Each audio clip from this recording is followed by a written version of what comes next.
Today, Ryan Day asked kind of about facing Miami up front and in the trenches and what he sees from the Hurricanes. Well, they have very good players.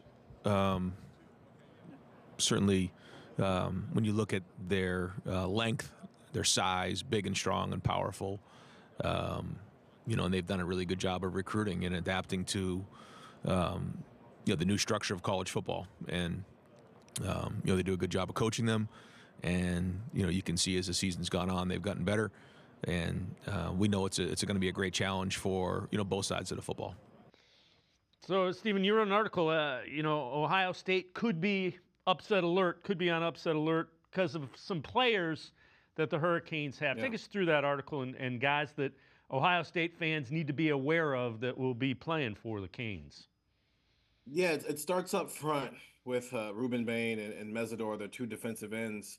I think that's going to be a challenge for Ohio State's offensive tackles, Austin Seerveld and Philip Daniels. I don't think it's a challenge they're not willing to meet, though, right? They've gone up against Colin Simmons and Ethan Burke from Texas. They went up against Dennis Sutton and Zane Durant for Penn State. They went up against Indiana a couple weeks ago. I think the Indiana game and the fact that they gave up 5 sacks, which is almost half of the amount of sacks that they've given up all year to Julian Sand, has kind of thrown people for a loop on what to expect from Ohio State's offensive line, because you mix that with this is a pretty talented front that maybe, hey, did Indiana unlock some things that maybe teams might be able to take advantage of against Ohio State? I don't think we're going to see that again. I don't think Ohio State's giving up 5 sacks to Miami. And of course, a Miami fan's going to see this and clip this if this is what actually happens on New Year's Eve.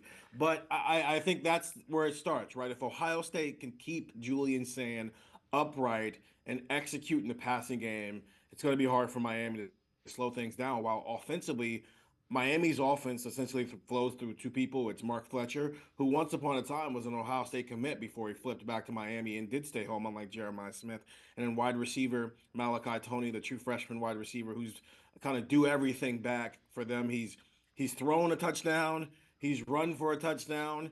I think he has a return for a touchdown as a punt returner and kick return specialist. And obviously, he's got 9 touchdowns as a receiver. He's their kind of do everything wide receiver. Those two guys, if Ohio State can slow those guys down, can cage them in, and put a lot of the pressure on Carson Beck to make plays that through 6 years of his career, he's never proven he's been able to consistently make, that's Ohio State's key to victory.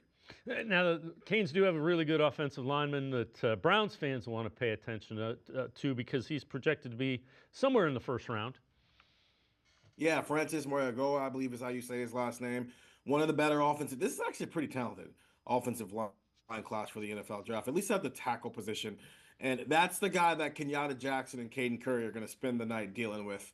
And he hasn't given up a lot of sacks. He hasn't given up a lot of pressures. And obviously, physically, he looks the part of a future franchise left tackle for an organization. He's the guy who's going to be tasked with protecting Carson Beck's backside. He's the best of a very, very quality offensive line. And so that's the guy that Kenyatta Jackson and Caden Curry are going to have to try to figure out.